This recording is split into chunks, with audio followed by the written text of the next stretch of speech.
Hola, ¿qué tal? Muy buenos días. En nombre de todos los que formamos parte de Asociación Yucateca de Desarrollo Humano y Académico Ayuda, les damos la más cordial bienvenida a esta feria de salud mental que estábamos organizando para poder brindarles un panorama general de esta temática y que a lo largo de estos días, tanto viernes, sábado como domingo, pues tendremos la oportunidad de poder compartir con ustedes un poco de lo mucho que abarca el área de psicología y que nos invita sobre todo para poder reflexionar y también tomar en cuenta algunas de las consideraciones que les estaremos llevando hasta sus hogares.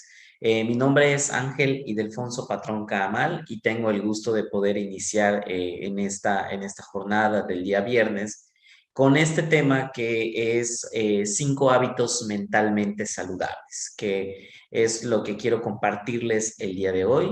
Así que vámonos directamente con el tema para poder abordarlo.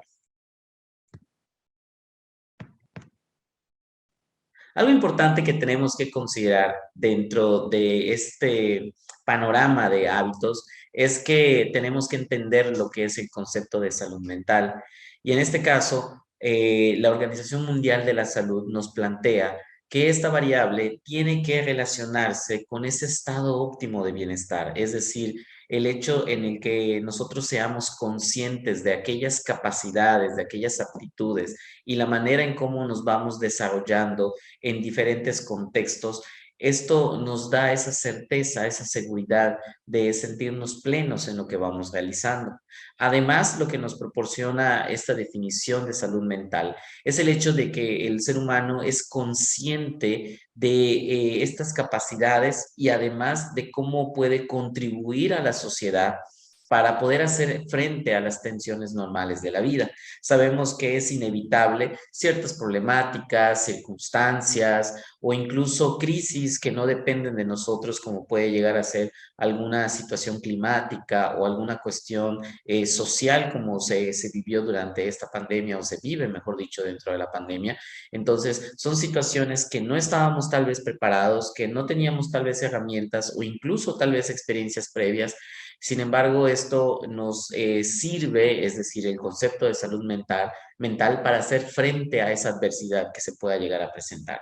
Pero algo también importante relacionado con este tema es el hecho de que existe una variable que se va a considerar dentro de toda esta perspectiva que es este modelo biopsicosocial. Es decir, cuando hablamos de salud mental, tenemos que considerar que el aspecto biológico juega un papel importante en la manifestación de conductas, de incluso organización de las emociones, como vamos a estar hablando más adelante, y que también tiene esta correlación con estas otras dos variables que es lo psicológico y lo social. Es decir, nosotros como seres humanos también somos adaptativos en estos contextos y la parte psicológica tiene que ver con el ambiente, sí, con el ambiente, con el estilo educativo que vamos teniendo, por ejemplo, en familia, tiene que ver con estas experiencias que vamos almacenando, la forma en cómo vamos interpretando nuestra realidad y desde luego también ese contexto social, la cultura, el lugar en el que nosotros nos vamos desarrollando,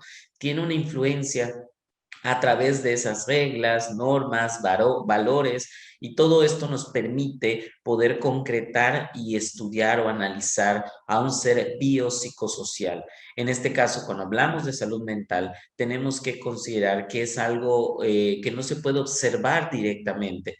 Es una variable o es un concepto que nos ayuda a entender cómo el ser humano va desarrollándose incluso en diferentes etapas de la vida.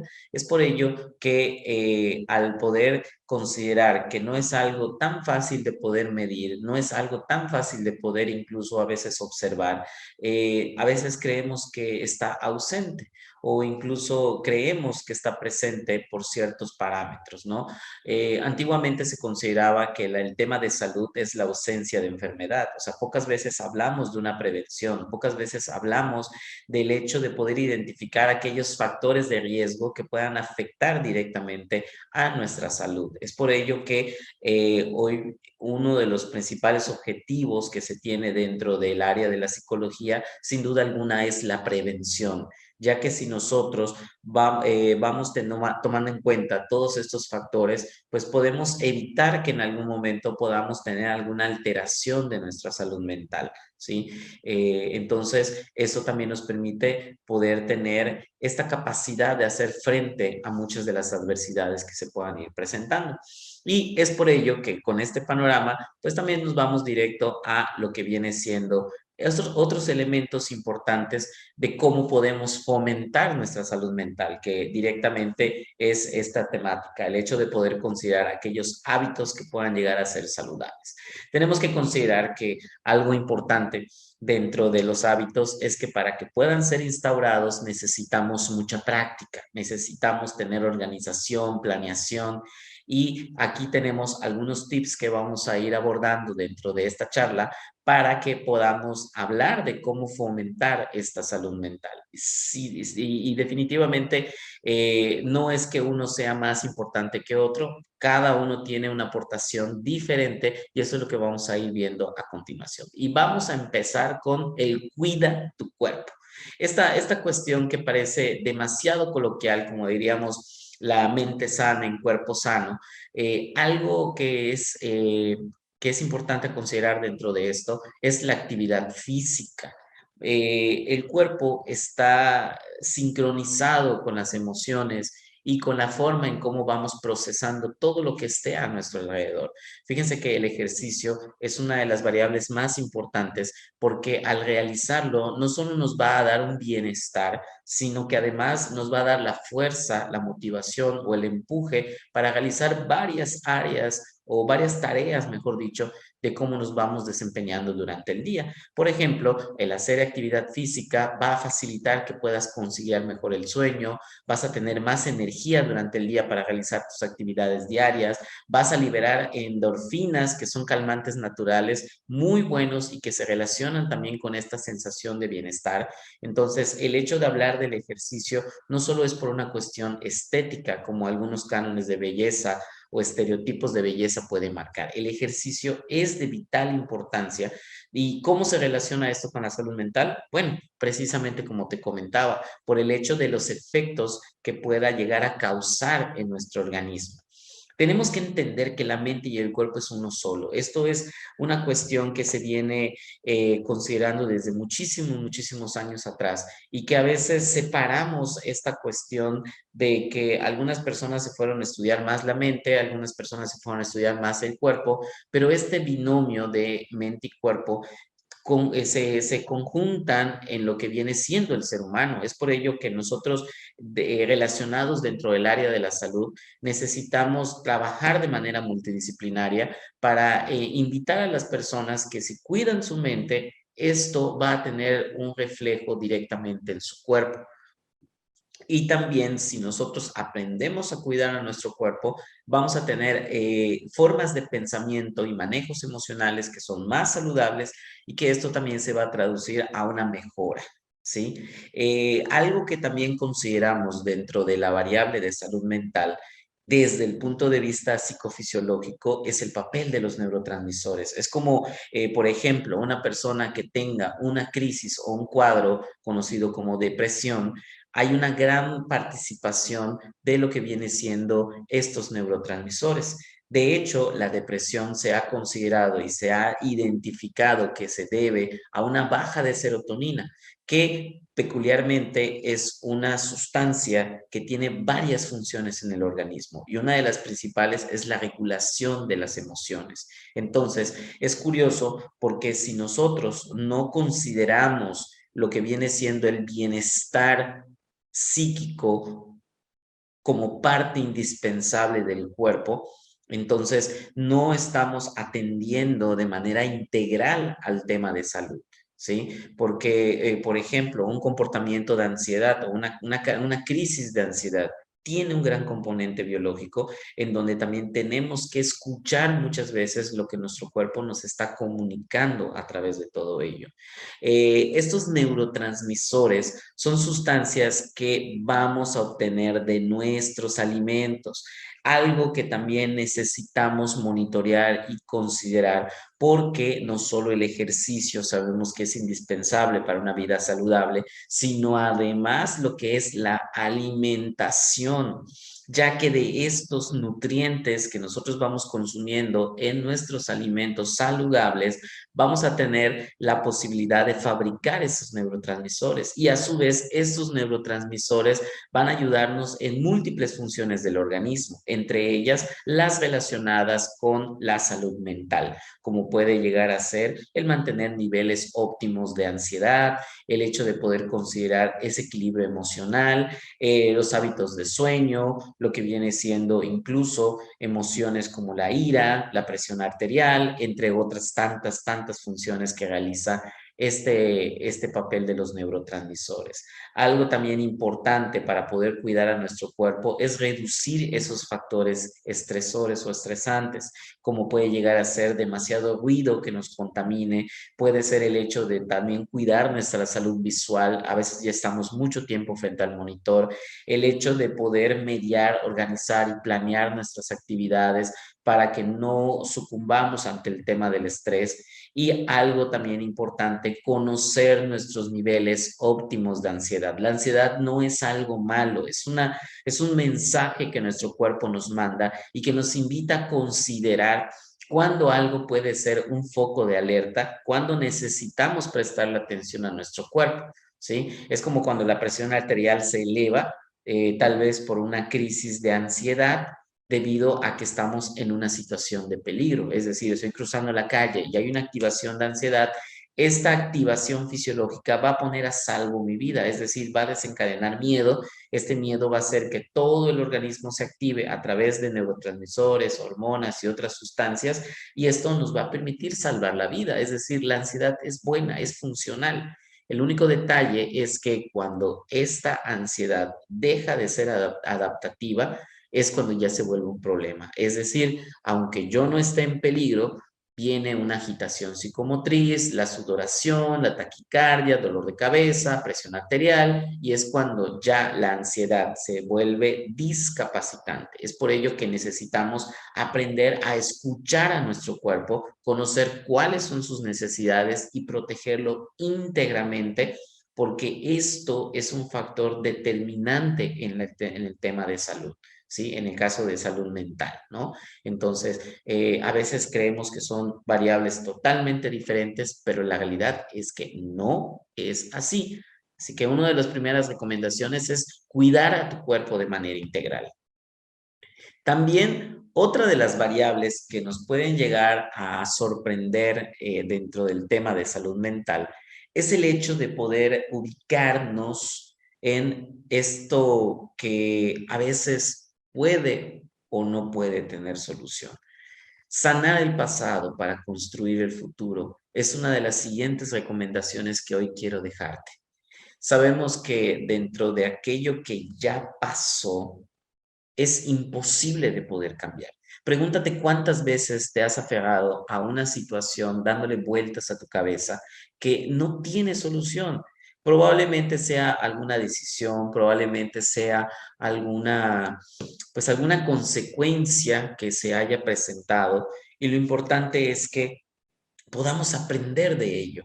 Cada experiencia vivida es una gran oportunidad de poder aprender cosas nuevas, de poder tener esa certeza de que estas decisiones van forjando nuestro presente, y a partir de lo que viene siendo los resultados obtenidos, podemos ir también teniendo nuevas oportunidades, ¿sí?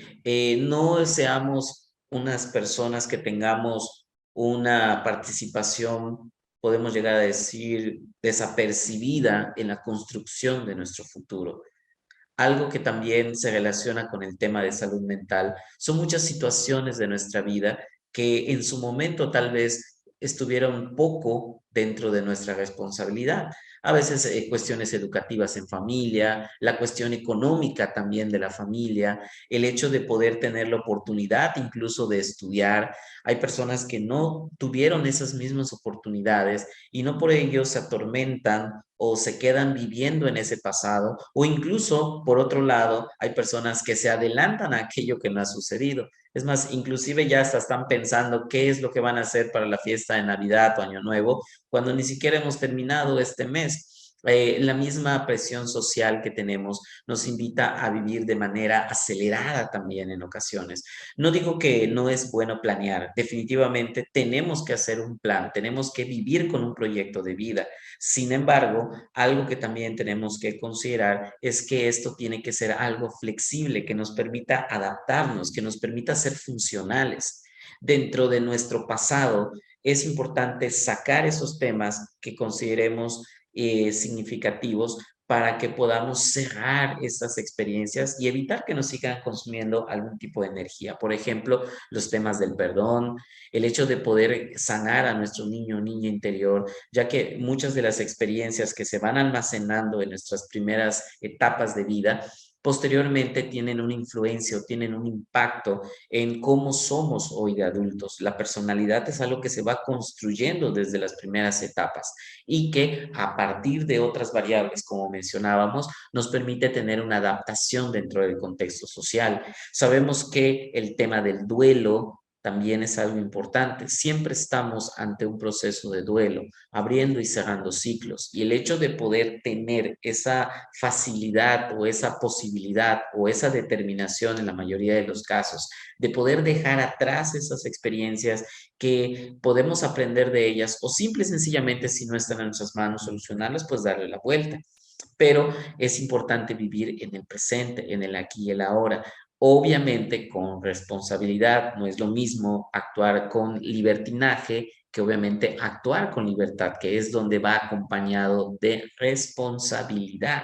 ¿Sí? Eso también es importante. Romper con esas cadenas del pasado, como dirían por ahí, exceso de pasado nos lleva a una conducta depresiva y un exceso de futuro también nos lleva, pero ahora a una crisis de ansiedad. Entonces, es importante centrarnos en identificar qué es lo que aquello, qué es aquello que me está obstaculizando mi crecimiento, cerrar esos ciclos, tener que perdonar y, si es necesario, reconstruirnos para poder ser la mejor versión de nosotros, de nosotras mismas, ¿sí?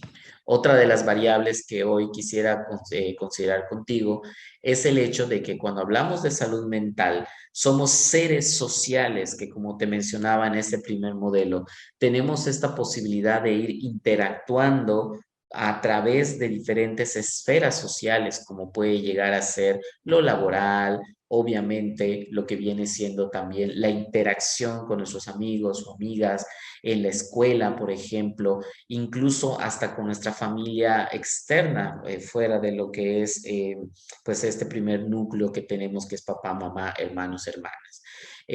Algo que nos sirve para poder considerar cuando una persona tiene una buena salud mental es el hecho de que tiene una adaptación, por ejemplo, en una labor o profesión.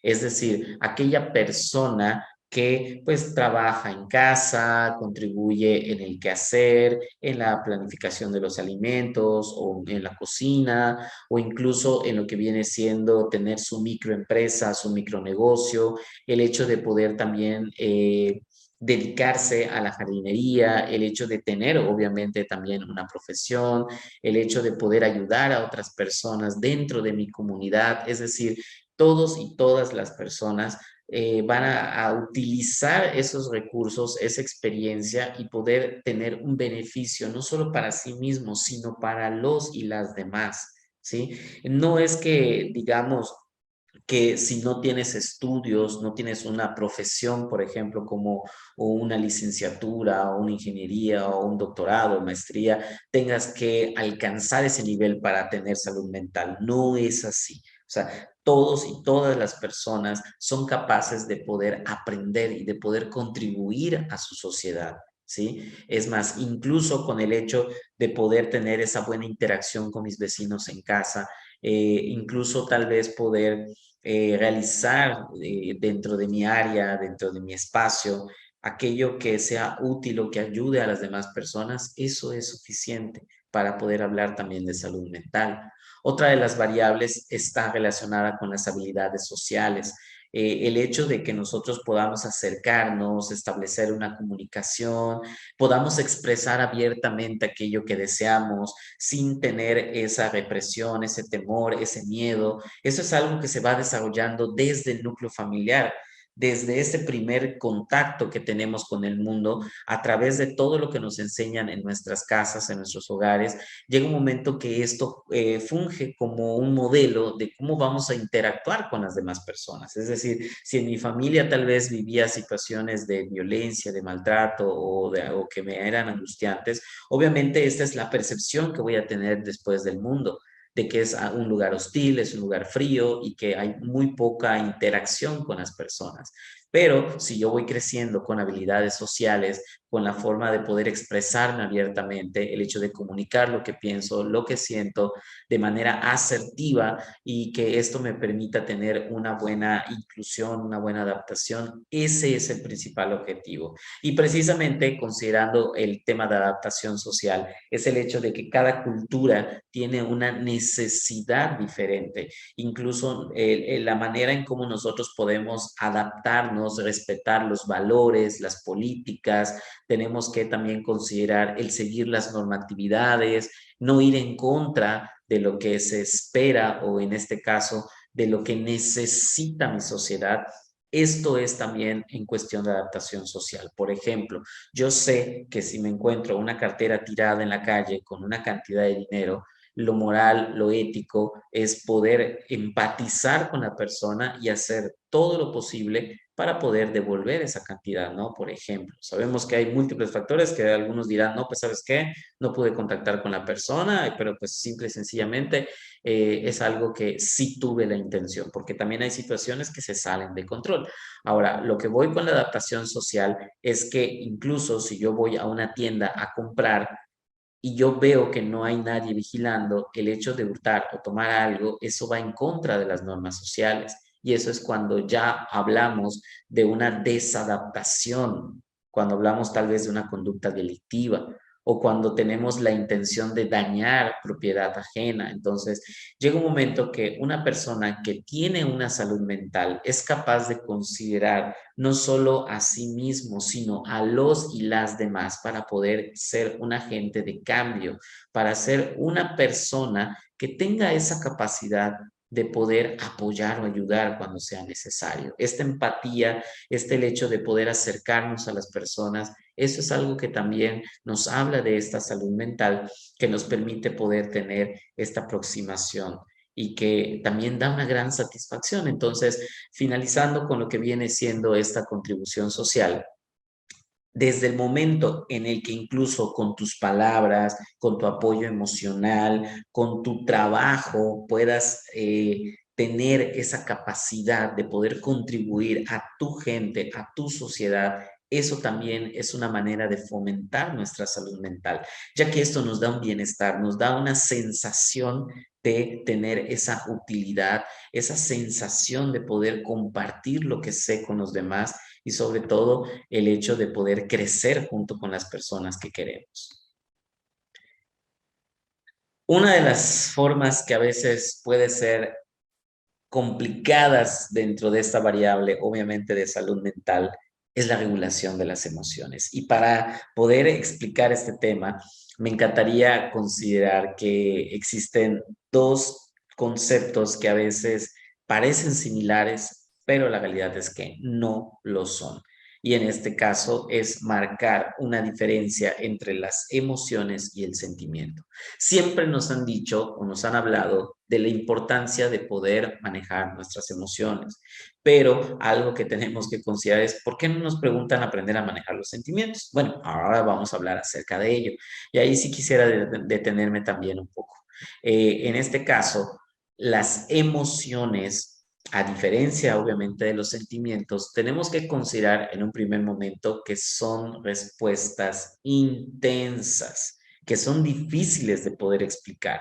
La persona no sabe cómo decir o a veces nombrar a lo que físicamente o conductualmente se observa o está sintiendo la persona. Lo más común es que te digan, es que me siento mal.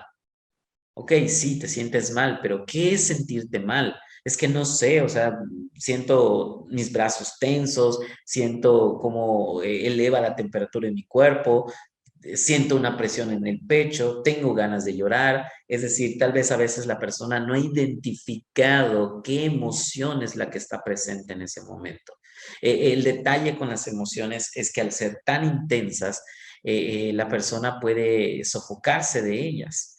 Y algo interesante de esto es, como te explicaba hace un momento, tiene un gran componente biológico, es decir, va a tener una manifestación a nivel fisiológico. Por ejemplo, cuando tengo miedo, esto puede activar mi presión arterial y además va a activar lo que es la sudoración. Pero curiosamente también si estoy enojado. Entonces, se comparten algunas respuestas fisiológicas. Incluso la persona puede generar ese tono muscular, es decir, apretar los músculos de su cuerpo, porque esto nos da la fuerza o la energía para que podamos nosotros afrontar ese peligro, hacerle frente, solucionarlo o también huir, ¿sí? Eso es algo también importante. Otra característica que tienen las emociones es que tienden a ser breves, o sea, son intensas, como mencionábamos anteriormente, pero también son breves. Esto confunde demasiado porque puede ser que yo en este momento tenga un miedo, un pánico, supongamos que me toca hacer una presentación para varios directivos, para mi jefe o para la escuela o para poder hablar y pedir un permiso en casa. Este acontecimiento me puede dar tanto miedo que puede llegar a ser discapacitante, pero puede ser algo breve, es decir, después de ese evento y después de que yo ya pedí ese aumento, después de que yo ya hablé con mis padres o probablemente afronté una situación que necesitaba, pues ya, después de ese breve momento desaparece la emoción. Incluso puede durar minutos, puede durar horas o incluso puede durar días, ¿sí? ¿Qué será?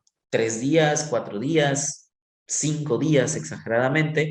Las emociones tienen ese componente. Y además algo peculiar es que conforme va avanzando el tiempo, la emoción va disminuyendo, ¿sí? Otro punto sumamente importante respecto a las emociones es que carecen de razón. O sea, la emoción activa un componente impulsivo dentro de nuestro cerebro, porque las emociones fueron aprendidas a través de millones de años de evolución y lo que tienen es que garantizan la supervivencia de la especie, ¿sí? Entonces, cuando estamos muy emotivos, lo más probable es que actuemos de manera impulsiva, ¿sí? Y en este caso, pues no es algo favorable. Por eso también tenemos que considerar aprender a conocer nuestras respuestas, identificar esas emociones y nombrarlas, porque además de todo esto se pueden presentar al mismo tiempo. Es decir, yo puedo sentir miedo y además puedo sentir tal vez angustia, puedo llegar a sentir tal vez felicidad, pero también en su momento puedo llegar a sentir indiferencia, puede ser que en algún momento tenga tristeza, pero también además tengo miedo o estoy sorprendido. Entonces las emociones se van mezclando y al ser también fuertes, puede ser que esto nos lleve a tomar una decisión de manera precipitada. Por eso tenemos que considerar el gran impacto o la gran participación que tiene nuestro cuerpo todo este tema. Por otro lado, los sentimientos son respuestas menos intensas, pero fáciles de explicar. O sea, puede ser que una persona te diga, bueno, es que ya no tengo tanto miedo como antes, pero siento algo que me frena. O sea, creo que tengo inseguridad. Fíjate, ya la persona logra cambiar de una respuesta que es el miedo o de una reacción que es el miedo, que lo único que quiere hacer es huir y escapar de esa situación, ahora ya soy capaz de poder aterrizar y decir, bueno, me siento inseguro.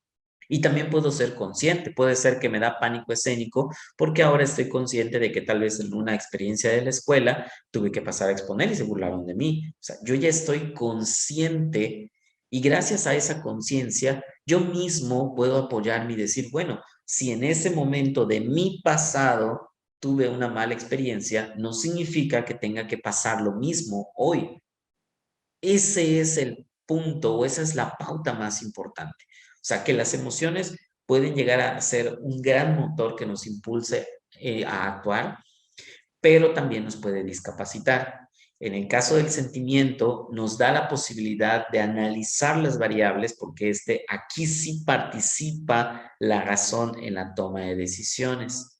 Aunque también, honestamente, esto puede ser un arma de doble filo. Te voy a poner un ejemplo del por qué.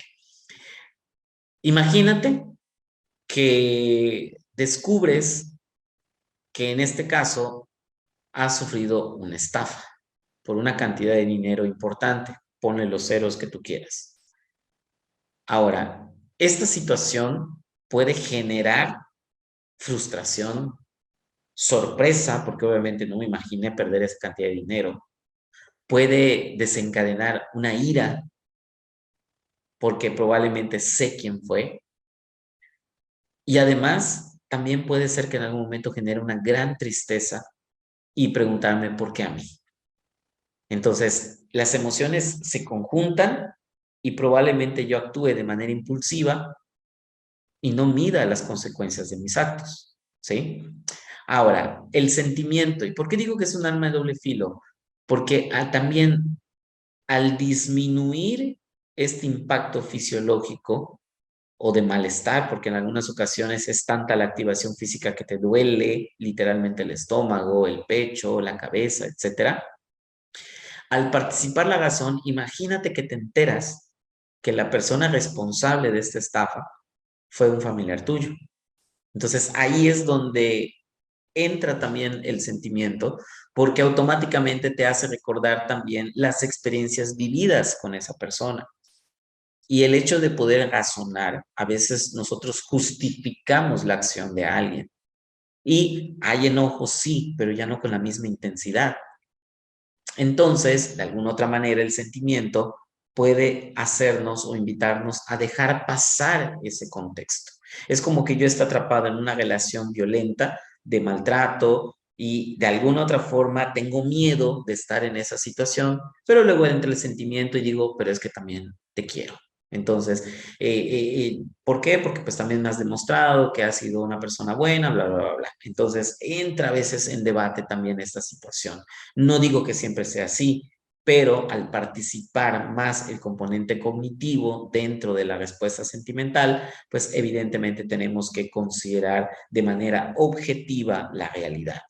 Además, estas respuestas sentimentales nos sirven para ser humanos, es decir, nos ayuda a considerar el tema del perdón, nos ayuda a considerar lo que viene siendo la sanación, nos invita también a reflexionar. Por ejemplo, del miedo podemos desarrollar un sentimiento de precaución. De la ira podemos también rescatar lo que es la asertividad, porque también llega un momento en el que aprendo a controlar esa emoción, aprendo a manejarla, o mejor dicho, a equilibrarla, y a partir de esto no significa que yo no esté enojado. Claro que estoy enojado, pero gracias al sentimiento me permite buscar opciones o me permite ver variables que si me dejo nublar por las emociones no voy a ver de manera humana, sino voy a actuar de manera instintiva. Por ejemplo, si estoy molesto, te voy a querer golpear. Pero si tengo una respuesta sentimental, estoy molesto, pero te lo voy a expresar. Oye, mira, ¿sabes qué? Me enojó o me enoja esta conducta o esta acción que realizaste, ¿sí? Yo no te estoy calificando a ti como persona, no te estoy diciendo que eres la peor persona del mundo, no te estoy poniendo calificativos despectivos o incluso insultando a tu persona. No, te estoy hablando de la conducta, te estoy hablando de lo que estoy percibiendo en este momento y también te estoy pidiendo ya sea una reparación del daño o en este caso, pues asumir la responsabilidad. Entonces, estas propiedades también nos hacen humanos. Obviamente las emociones y sentimientos no lo podemos separar, pero sí es importante aprender a identificar. Casi siempre actuamos de manera emocional. Incluso la alegría, si estás muy contento y tomas una decisión, puede ser poco favorable. Imagínate, te cae tu aguinaldo con semanas de anticipación para cuando realmente lo necesites, por la emoción y por la cantidad que tengas, pues puede ser que tomes decisiones que sean poco favorables. Entonces, también tenemos que considerar esta respuesta o esta dicotomía entre las emociones y los sentimientos. Y espero poder aclarar, haber aclarado, mejor dicho, estos dos conceptos. ¿Sí? Y algo interesante que afecta demasiado al tema de salud mental es esta capacidad de pensar. Es cierto, el ser humano, a diferencia de los animales, tiene la capacidad de poder razonar, pero como te mencionaba en los sentimientos, también esto es un arma de doble filo, porque la mayoría de las veces tenemos un filtro o tenemos esos pensamientos que también pueden llegar a ser funcionales, pero también pueden ser demasiado discapacitantes. Y cuando hablamos de salud mental, la forma de pensar también es importante. Ahora, aquí quisiera presentarte un pequeño diagrama de lo que viene siendo, eh, pues, un ejemplo de pensar de manera racional, ¿no? Es nada más un ejemplo que venía en mi mente como para poder plasmarlo y me encantó el momento de construirlo porque es curioso. A veces ni siquiera nos damos cuenta de esa situación. Vamos a poner un ejemplo. Aquí tenemos un problema, ¿no? Este problema puede ser cualquier situación. O sea, puede ser que de repente, ¿qué será? Vienen y me reclaman por una situación de mi trabajo, ¿no? O una situación que tal vez dentro de mi familia. Pon o piensa tú el problema que quieras. Aprovecha este pequeño espacio para pensar cuáles han sido los problemas que he tenido últimamente. Piensa en uno de ellos y ahora ve si te puede ser útil este pequeño diagrama que diseñé. En primer lugar, la pregunta es, ¿ese problema que dice ser un problema es mi responsabilidad? Si dices que no, vámonos a este punto, el hecho de decir, ¿vale la pena involucrarme? No, pues sigue tu camino. Supongamos que por este lado llegamos y decimos, ¿es mi responsabilidad? No. ¿Vale la pena involucrarme? ¿Mm? Sí. Y vamos a este punto de decir, ¿qué opciones hay para poder darle una solución o de qué manera puedo yo involucrarme o puedo apoyar en ese contexto? Supongamos vi un accidente y pues no es mi responsabilidad. ¿Quiero involucrarme? Sí. ¿Qué opciones hay? Llamo a las autoridades para que puedan hacer algo. ¿Se solucionó el problema? Sí. Sigue tu camino. Regresamos a esta parte del diagrama. El problema. ¿Es mi responsabilidad? Sí. Aquí me encanta esto. Es algo discapacitante. Fíjate, cuando hablamos de discapacitante es que disminuye nuestra posibilidad de hacer frente a ese problema. Por ejemplo, puede ser que al tener un problema económico, pues esto dependa mi salud de ello. Entonces, sí es algo discapacitante, es algo que yo necesito, ya sabes. O algo discapacitante es, como te decía, es normal tener miedo, pero el hecho de que yo, antes de poder empezar una plática, diga, ay, no, es que sí, se van a burlar de mí, ¿qué van a decir? Eso es discapacitante, porque la persona se pone a temblar como gelatina y no le permite desarrollar todo el potencial que tiene, ¿sí? Entonces, ahí tenemos que considerarlo. Pero bueno, regresando al tema, ¿es mi responsabilidad? Sí. ¿Es algo discapacitante? No. ¿Qué opciones hay? Supongamos que digamos, ¿es algo discapacitante? Sí. Ok. ¿Necesito ayuda? Algo importante que tenemos que considerar es que a veces nos tenemos que quitar ese pensamiento narcisista de decir yo lo puedo todo, porque también es necesario generar esas fuentes de apoyo. Por eso, cuando hablábamos de la variable psicosocial, biopsicosocial, somos seres sociales. Probablemente la situación o el problema que yo tengo en este momento es algo que han vivido otras personas y que a través de su experiencia me puede ser de utilidad en este momento su reacción, su decisión, y esto también me puede servir. Ahora, si yo necesito ayuda, sí necesito la ayuda. Ahora la pregunta es, ¿La buscaste? Porque ¿cuántas veces caemos en este punto de que estamos en un problema, sé que necesito ayuda, pero decido no hacer nada? Bueno, en teoría sí estoy haciendo algo, estoy decidiendo no hacer nada, ¿no? Supongamos que la persona, pues, diga, sí necesito ayuda. ¿Buscaste la ayuda? Y si buscaste la ayuda, ¿se solucionó? Supongamos que aquí la flechita está al revés, debería ser al revés. Dice, necesito ayuda. No, perfecto, nos vamos a este punto. ¿Se solucionó? Porque también es importante indagar en nuestros recursos personales y de alguna otra manera, si no, seguir nuestro camino. ¿Sí? Entonces, cuando hablamos de formas de pensamiento, tenemos que organizar cuáles son esas formas de pensamiento, como puede ser los pensamientos como la sobregeneralización, cuando utilizamos palabras, es que todo me sale mal. No, no todo te sale mal. No puede ser que todo te salga mal. Ah, bueno, es que esta exposición tal vez no salió como yo quería. Ah, perfecto, pero la puedes mejorar. Otra forma irracional que tenemos a veces es el hecho de considerar es que solo me pasan cosas malas. O sea, solo a mí me pasan cosas malas. ¿Por qué tan pronto a mí el día de hoy? Ese es otro tipo de forma de pensamiento que se vuelve un problema, ¿sí? Porque nos compramos a veces situaciones que no nos corresponden. Entonces, el hecho de poder identificar y cuestionarnos, el hecho de poder reflexionar, incluso a veces decir, bueno, si no tiene solución, en este momento no hay una solución, ¿vale la pena que yo esté sufriendo por esa situación? De alguna otra manera, también tenemos que considerar qué opciones tenemos. Lo importante dentro de este pensamiento racional es el hecho de poder buscar esas alternativas que nos sirvan para poder adaptarnos a este contexto. Y bueno, ya para ir finalizando y cerrando con esta temática, para ir recapitulando, recuerda que el tema o la variable de salud mental es compleja debido a que definir ese bienestar tiene que ver no solo con el hecho de que la persona pues tenga felicidad.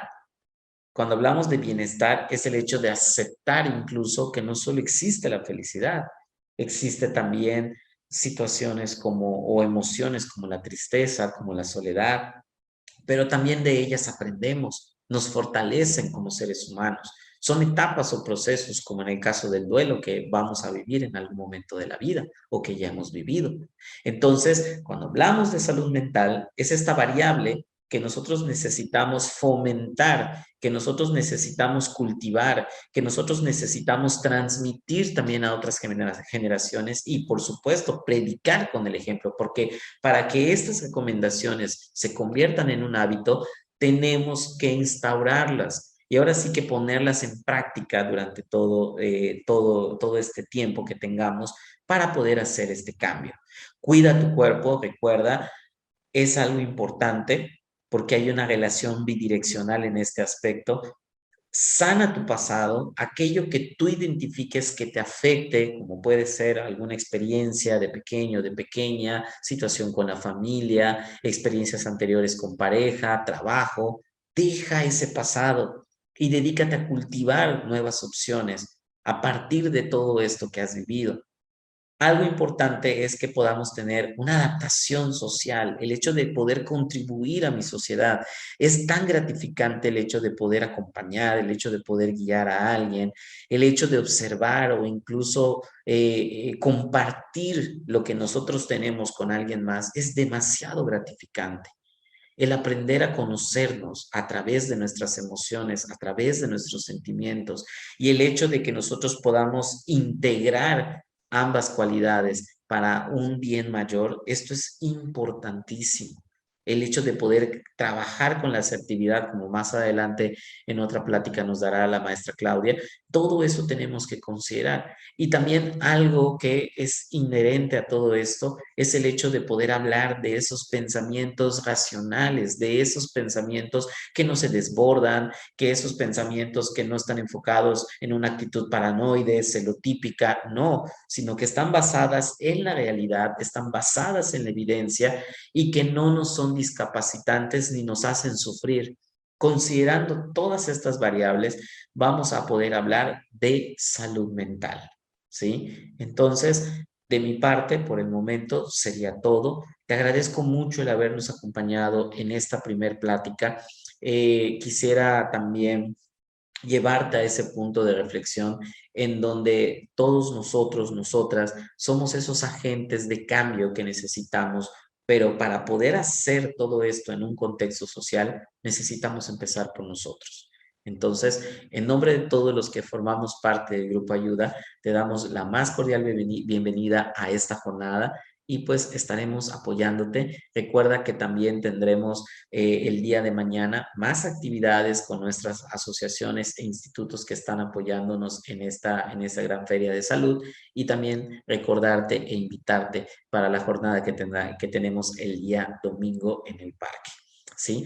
Así que te agradezco mucho la atención, espero que tengas un excelente día y te dejo nuestro eslogan que precisamente dice, descúbrelo, todo aquello que necesitas ya está en ti.